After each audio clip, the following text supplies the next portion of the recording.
So today I'm back here on my spot on the first Grindelwald, and today with the Mavic Pro, and I will show you how we take the 5 Zenith shots with the Mavic Pro. It's similar to the Mavic Air. You can see I'm going to go down until a certain angle and then the gimbal will split down. It's about 30 degrees. So I will take my 5 Zenith shots. As with the Mavic Air, I point the first picture in the direction of the start from the panorama.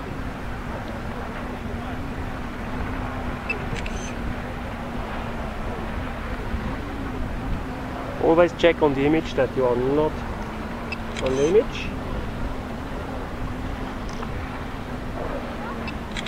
Third one.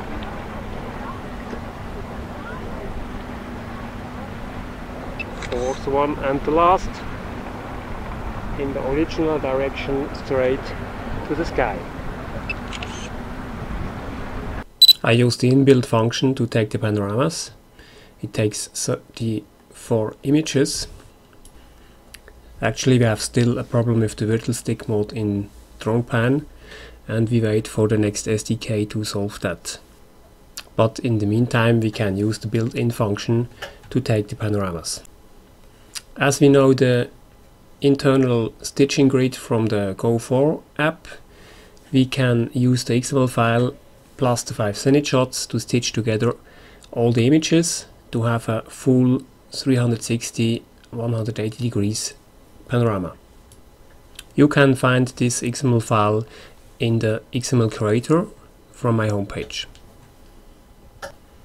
If I compare the picture quality with the Mavic Air, we are still on the same level with the Mavic Pro, but the Mavic Pro is much more silent during flight with the new props, and also more stable in the air as the Mavic Air. Actually, I have tested the 5 Zenith shots with the Mavic Air, the Mavic Pro, and also the Inspire 1 with the 15mm lens. The advantage of the 5 Zenith shots is that we have a full sky picture, and it takes us only a few minutes in Photoshop to finish the whole picture.